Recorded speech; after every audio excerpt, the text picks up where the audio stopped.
Penn State has gone 2-8 against Ohio State and Michigan, and 53-8 against everyone else since 2017, not including the COVID-shortened 2020 season.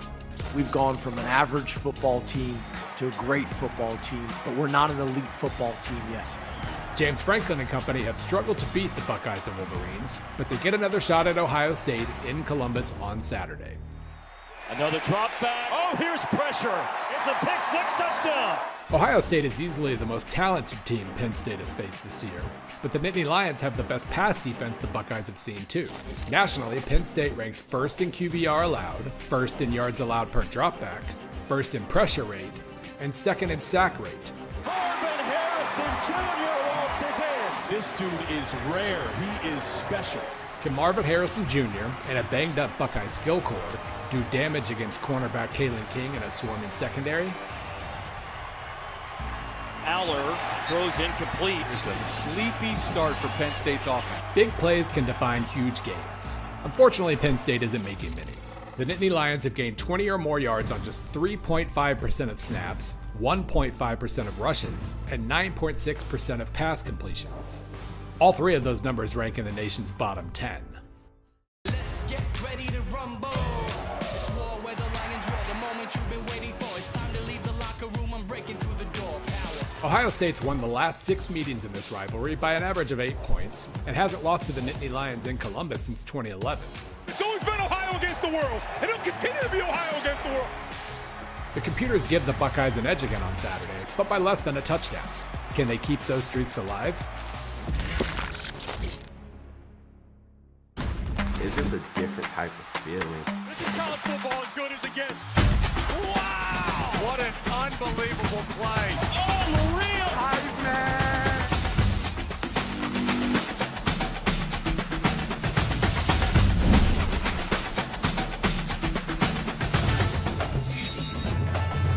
Welcome to the Kickoff presented by Ram Trucks. I'm Skubie Mageza alongside the man, Sam Acho. We're filling in for Gary Streisky and Matt Berry. And Sam, week 8 is here. Some great matchups. We can't wait to talk about them. So let's take a look at what's coming up. Some marquee matchups, and you see the one on the top left. Penn State, Ohio State. We'll be diving deep into that matchup, so stick around. We'll talk about it in just a couple of minutes. Tennessee versus Alabama. We got Ryan McGee joining the show. You know he got you covered with everything SEC. He's in Tuscaloosa, and he's going to break down that matchup for us. But Sam, what sticks out for me right away is that Duke versus Florida State game. Duke is a surprise this season. 16th ranked team in the country. First time they've been at that point since I was 2 years old.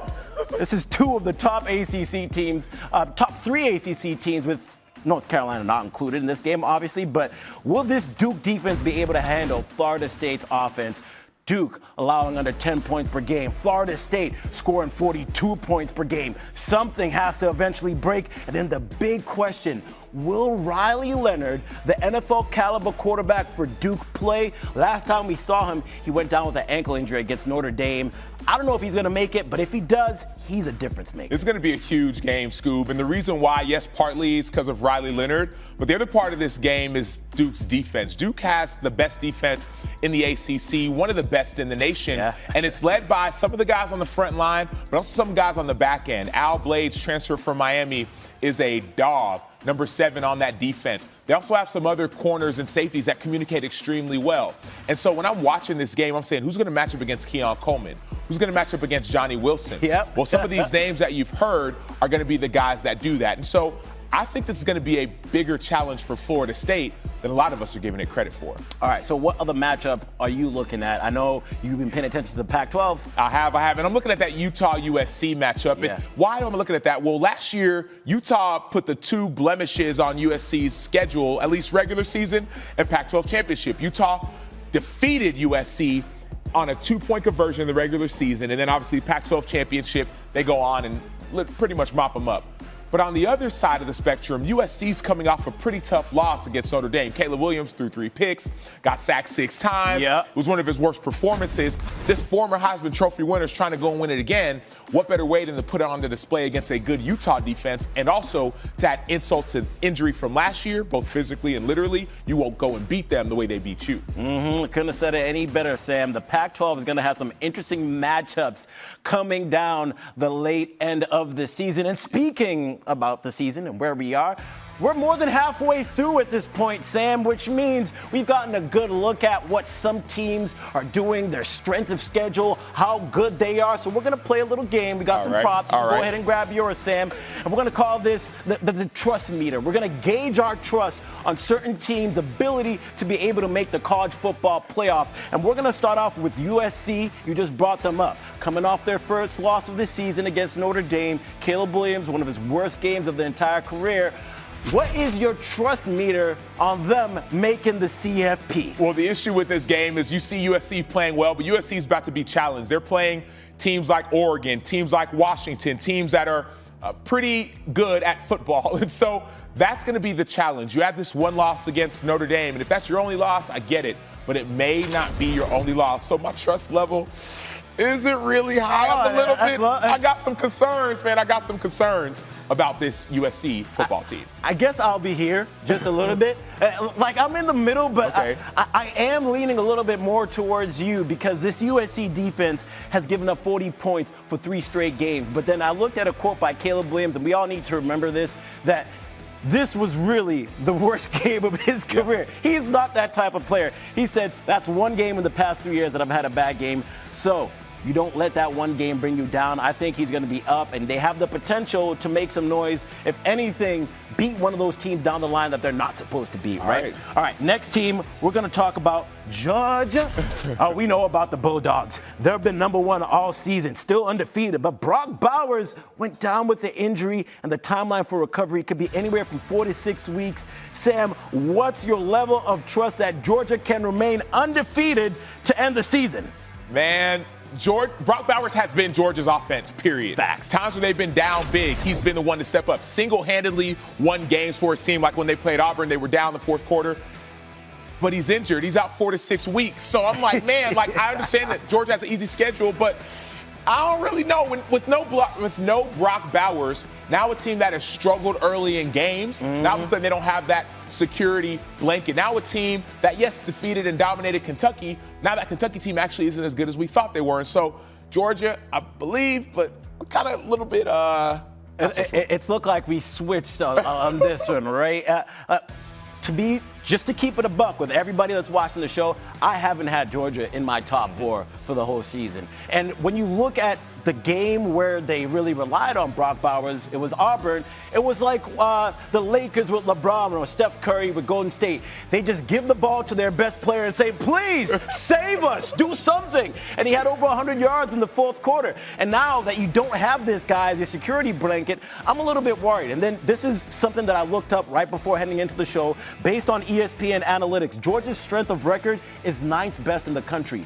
On the college football contending teams that have the ability to make the playoffs, over nearly 50% of them would be undefeated if they had Georgia's schedule. So Georgia's schedule has not been it, and on top of that, they've continued to have slow starts. So yes, I am worried because in comparison to Oklahoma, who has the strongest strength of record in the country, 17% of teams would be able to be undefeated. So yeah, put that in your pipe and smoke it. All right, moving on to Washington. Coming off a top 10 win against Oregon last week, Washington remains unbeaten at 6-0 with ranked games against USC, Utah, and Oregon State still on their schedule.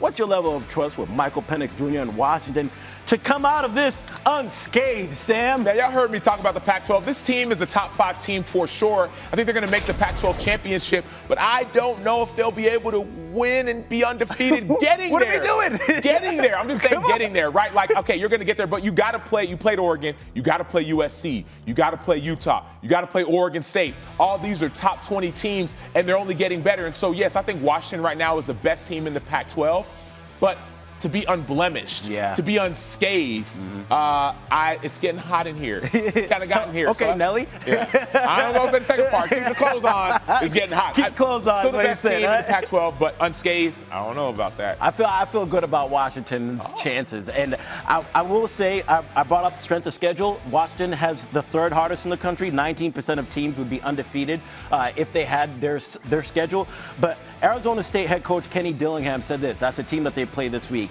This is one of the rare teams that has a difficult scheme with good players and a great quarterback, and not often do you have all three. I believe in Washington and their ability to finish this one unscathed. All right, North Carolina, our last one.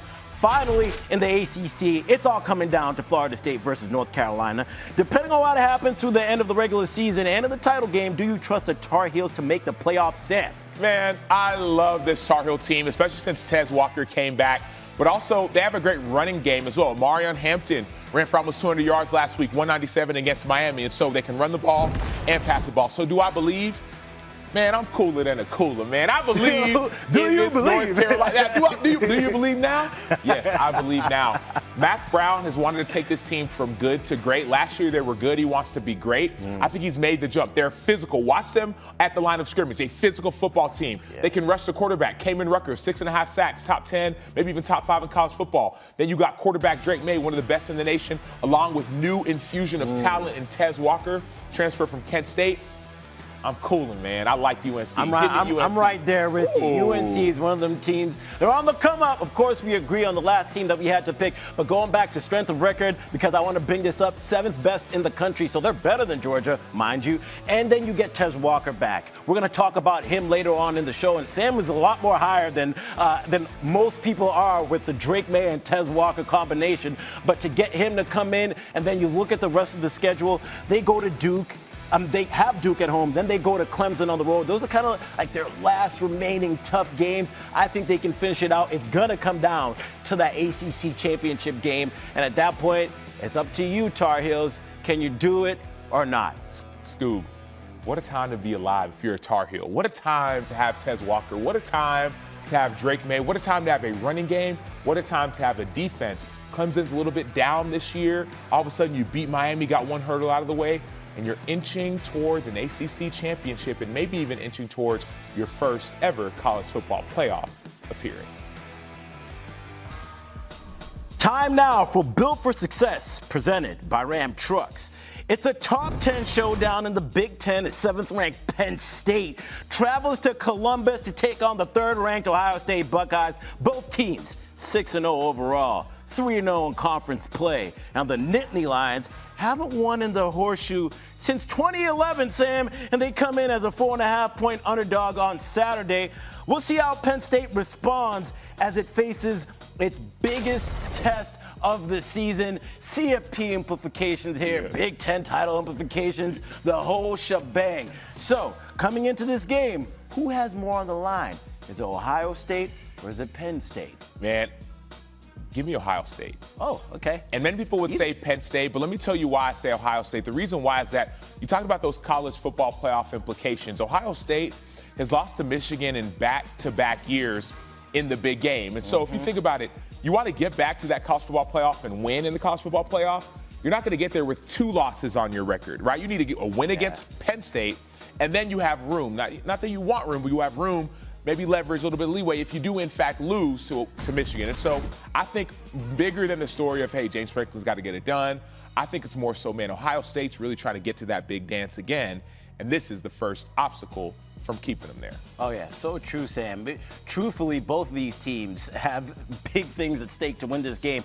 I think it's Penn State because when you look at the Big Ten, everyone talks about Michigan and Ohio State. Penn State is always held out of the discussion looking from the outside in. So when are you going to do it? If not now, when? This is your time, Penn State, to finally win the big game. And when you look at the numbers for this team, they have a 92.6 defensive efficiency rating this year. Out of all the teams that have had one higher, 5 of them have gone on to the national championship, 3 of them winning it. So when I look at those numbers, your defense has already set you up for success. And I know it's their offense that is the question. So let's focus in on that Penn State defense, because they're going to be going in against Kyle McCord. And we know that this is going to be his toughest test. So how is he going to be able to handle that Nittany Lion defense? Well, so here's the thing. It will be Kyle McCord's toughest test, or should be his toughest test. But here's the issue, because he played Notre Dame. McCord played a really good defense.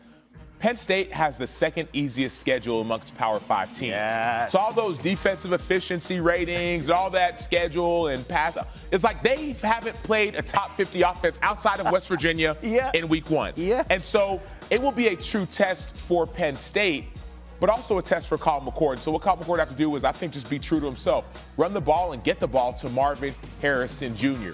That's what you're going to have to do. And so, but the other side, Penn State, they got Kalen King at corner, one of the top corners in college football. He should be able to at least slow him down, maybe not shut him down like Benjamin Morrison did from Notre Dame. And so I'm excited to see this matchup, because it's a first true test and challenge for this Penn State D. Yeah, pretty easy, Kyle McCord. Get the ball over to Marvin Harrison Jr., a generational talent. Now, how about that Ohio State defense? Because a lot of question marks about this Ohio State defense early on in Ryan Day's career. Is this defense going to be able to step up? They get a new defensive coordinator. It seems like he's got things rolling. How is this defense going to be able to go against this Penn State offense, who, honestly, we haven't seen them play to the potential we want to see them at? This defense needs to stop the run, and Penn State is a run-first operation. That's who they are. That's who they may not be who they want to be, but that's who they've been. Haven't been able to push the ball down the field. And so stop the run, but don't sacrifice the big play. Last year, we saw Ohio State sacrifice the big play when they played Michigan. They were great all season long. Then they played Michigan and then started blitzing and playing single high, or really no high safeties. And then there were missed tackles. Then there were wide open receivers. And so Ohio State has to, yes, stop the run. And yes, dare Drew Aller at quarterback to beat you. But don't double dare him, right? Like, just dare him, but don't double dare. Last year they double dog dare. I will double dare him. Bro, they double dog dare J.J. McCarthy. J.J. McCarthy, boom. They're over 4 plays of 69 yards or more. Those are in the running game as well. But so, you could dare him. I said, just don't double dog dare him. All right, don't double dog dare him. And what Sam is referencing to is Penn State's inability to push the ball downfield. Their explosive play rate is one of the lowest in the entire country. Right now, Drew Aller, they're completing 10.81 yards per completion. That is low. It is 104th in the nation. And I don't know if you remember, some of y'all have seen James Franklin early on this season snap on a reporter because he asked him, yo, why don't you just, you know what I mean, YOLO, at least throw one up. Let me see if you can get it down the field. And he asked him there's a reporter who asked him last week, reporter's been covering Penn State, and said, man, with my eyes, I'm not seeing this deep ball. Why not just tell him to let it rip? And now the issue is, no, you don't want to just say let it rip, but there have been circumstances and situations where a receiver has been open. Maybe it's just 1 yard or 2 yard. Maybe Aller wants it to be 5 or 7 yards wide open, and it's not going to be that against Ohio State. So if you see that 1 yard of separation or 2 yards, try to sling it. I think that's the better question, or maybe the better, that's where he was getting at, as opposed to, hey, man, just let it rip. Because maybe you may not have to let it rip if you can run the ball so efficiently. I will say, when they were going against UMass, early on in that game, it looked like they were trying to let it rip. And it wasn't ripping. And it wasn't ripping. It couldn't even tear, man. It was like, let it rip, man. I can't, I'm trying. It wasn't ripping. All right, so who needs this win more, Ryan Day or James Franklin? Man, give me Ryan Day again. I know we're talking about James Franklin, and I understand that. But remember Ryan Day just not long ago, he said it's Ohio against everybody. It's us against the world. And I'm like, maybe, but like if you lose this game, it's really going to be Ohio against everybody. Really, everybody against Ohio. Then you go and lose to Michigan. Like, I think that Ryan Day is trying to build a winner. And Ohio State has consistently won. But the last few years, you want to get over that hump. That big game, man. That big game. And so, but before you get there, you got to tackle what's in front of you. And so, yes, you have a winner, but you want to actually have the doubters dissipate. Doubters have been coming up, man, because that Michigan game last year, let the doubters dissipate with a big win this weekend. This is such a tough game to pick. Only thing that I can pick in this game is the under. That's what I'm going to be picking for it. But we have to pick a winner, Sam. So who are you taking? I'm taking Ohio State.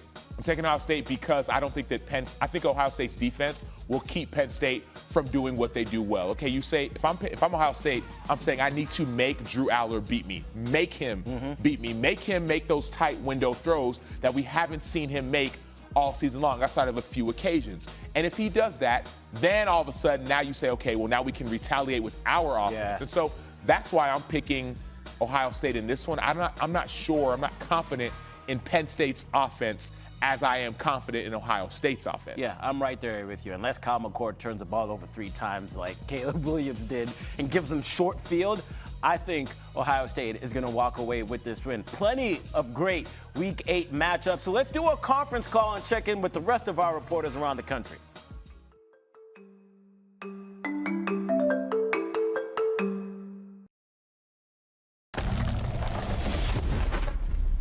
Big one in Oklahoma this week in Norman as the Sooners take on UCF. And UCF has really been dangling by a thread from an injury standpoint. But this football team can run the football. And they're going to get their quarterback, John Rice Plumlee, back, which gives them an edge on offense, gives them that run-pass threat at the quarterback position that they've been lacking. And the Oklahoma Sooners, fresh off of that huge win against the Texas Longhorns. But it's been 2 weeks since the Sooners have taken the field. That's a lot of attaboys, a lot of pats on the back for this program. How focused will they be? I think they're going to be ready to roll. They have something to play for because this is one of the most improved teams in all of Power 5 football from a year ago to now. Just think about what we were saying about Brent Venables, this Oklahoma defense. Is he the right guy? What a turnaround for the Sooners, who find themselves not only in the Big 12 title hunt, but in a college football playoff race.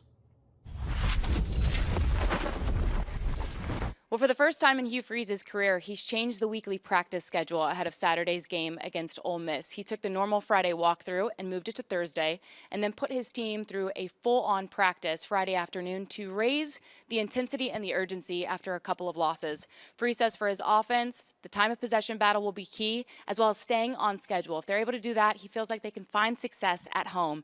And then when you look at Ole Miss, players tell me the urgency is already there. They understand they have to win out to achieve their goals in the SEC West and beyond, but they know that's a very difficult task when you're playing on the road at Jordan-Hare, one of the most difficult environments to play in the SEC. We now welcome in Ryan McGee as we take a closer look at the Tennessee versus Alabama matchup. And Ryan, you're in Tuscaloosa. The weather looks beautiful. How you doing out there? I'm good.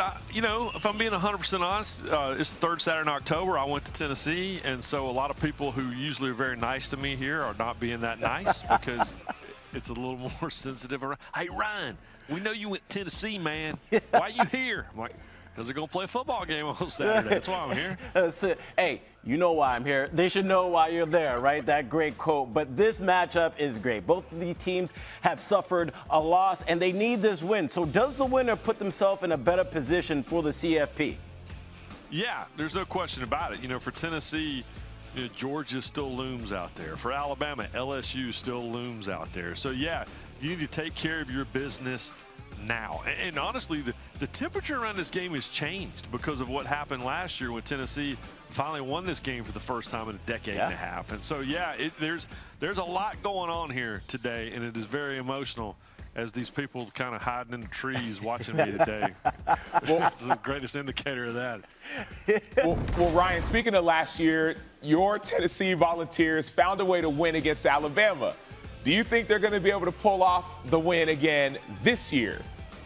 I think they can, and I'll tell you what changes is the mentality around the game. Because, for so long, listen, if you know the history of the third Saturday in October, then you know there's never just a one-game winning streak or one-game losing streak. It's always 4 and 6 and 8. When I was in school, it was 8 games for Alabama. Then it was 15, Then it was like 7 or 8 with Peyton Manning here. So this is a streaky series, and the mentality changes. After you get your brains beaten in for a decade and a half, you start thinking, what are we going to do to lose this game today? Now Tennessee is approaching it like, well, what are we going to do to win this game on Saturday? And it only takes one win to turn that around, which is what I keep telling Penn State fans about Ohio State too. But yeah, once you win the game, it changes the way you approach the game. And I feel that way with Tennessee and certainly being around the team last weekend and this weekend. Yeah, the fans for this game are dedicated, and we saw it last year at Neyland Stadium. They had a factor in that game, but this year, Alabama gets them at home. Will that home field advantage play in their favor today? Yeah, I can tell you firsthand, when I was a student at Tennessee and worked for the football team on the video crew, This was the only week where they would just play the fight song over and over and over again during practice. And Roman Harper was telling me earlier, this was the only week, even the Iron Bowl, this was the only week where they would play the fight song, Rocky Top, over and over and over again. And part of that is just to get you in that mindset of hate. But another part of that is getting you ready for the noise. And it's something that Josh Heupel talked about. He said, listen, we're struggling on offense in the passing game anyway. So this week we've had to really work on, handling that noise. So, yeah, we expect it to be very loud in Bryant-Denny on Saturday afternoon. Well, you talk about the noise and it being very loud. The quarterback's going to be in the midst of that noise. You got two top-level quarterbacks in this one. Which quarterback do you think is going to have the upper hand out of Milroe or your volunteer quarterback on the other side? Well, it's interesting with Milroe because I think Milroe a month ago, is where we see the quarterback at Tennessee now, which is kind of in your own head. And what we saw, and I think I talked about this with you guys, I know last week, was that Nick Saban benched Milroe and did it on purpose and kind of embarrassed him on purpose, let him know, we don't really need you, 5-star. We've been okay around here without you. And as a result, you've seen a difference in the approach because Milroe realized this job is not a given. You still have to earn it, and you have to earn it on the football field. And his approach has changed dramatically. And then on the flip side of that, at Tennessee, right, they got the quarterback who's world famous for being able to throw the ball 100 yards downfield, but then Joe Milton can't complete a pass longer than 15 yards in a game. And so Tennessee's defense is so good. Tennessee's offensive line is so good. Tennessee's running game is the best in the Southeastern Conference. If Joe Milton could just get going a little bit, it would be amazing to see what this team could do. And he's got to get out of his own head. He's got to get a little help downfield with all these young receivers with Brew McCoy out. Oh, yeah, for sure. And last week, Ryan, Tennessee said that we don't need you as well because you picked against them, and they ended up beating Texas A&M. So I give you another chance. This week, rivalry game versus Alabama on the road. Are you picking the Vols? All right, so I'm going to qualify it by saying this. We get to do this stuff all the time, right? And you wonder if your friends and family are actually watching.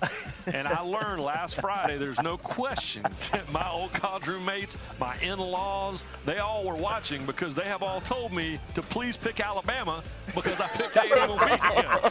So I was in trouble with them, and then I was off the hook. So, yeah, I think I'll go with Alabama just simply because I'm 1-0 in the eyes of the people that I love at this point.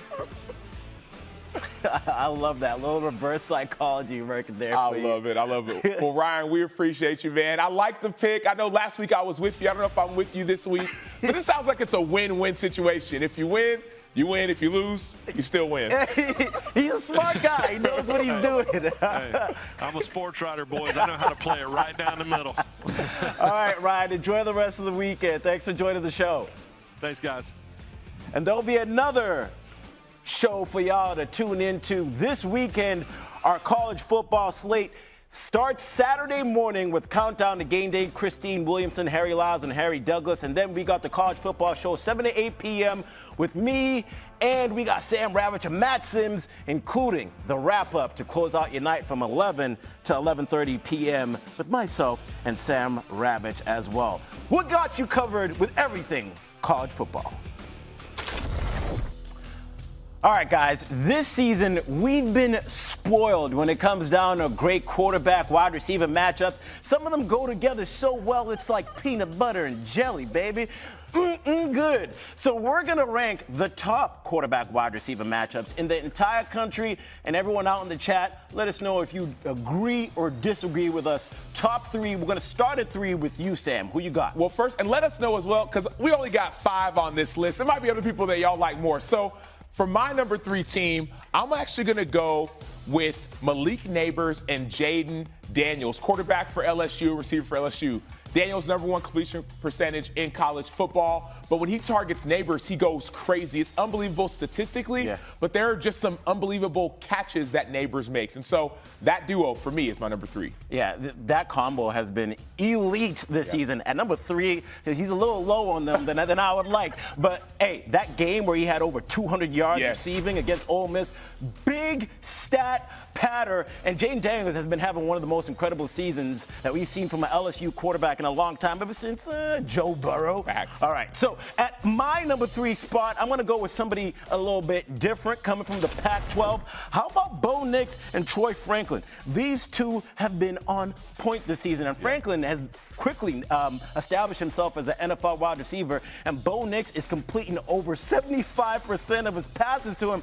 Listen, if I got a 75 in school on my paper, I was happy with that. So if we're completing 75% of them to the wide receiver and quarterback matchup, that is favorable, and we see them connecting in these big-time games again and again, Sam. Yeah, they've been outstanding, and this is why this is one of the top offenses in all of college football. Troy Franklin, from the beginning of the season to the end of the season, so far we're at right now, has been his number 1 receiver. So that's a good number 3. But let's move on to number 2. What we got? My number 2, and I know you were mad at my number 3, felt like it was low. We were going some places. Give me Keon Coleman and Jordan Travis, Florida State connection. Okay. It really was a Michigan State connection. Keon Coleman, former Michigan State receiver and a basketball player, transfers to Florida State. All of a sudden, they built this beautiful connection. And that play, not even that play, but those players have plays that are literal highlight reel plays. You see that one-handed grab? That's what I'm telling you, bro. They've been on Acho mind. Make me go Acho mind. There's so many plays from week 1, making those catches to obviously middle of the field. So that's why they're my number 2 pick. I mean, Keon Coleman has been a heaven sent for this team. That's why the transfer portal can do you right if you get the right players, right? He already has more touchdowns this season than he had at Michigan State. We're not even done with the season, as you mentioned.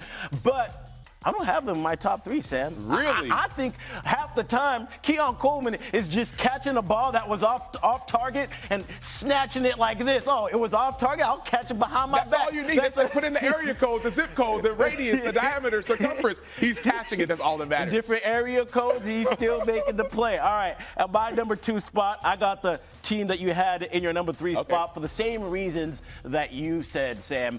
Great combination. I'm not going to repeat it again because we went over that. All right, your number 1 wide receiver quarterback duo. Number 1. All right, let's hear this. Number 1. Number 1. Give me Tez Walker. Give me Drake May. They've been together for 2 weeks. That's all that you need.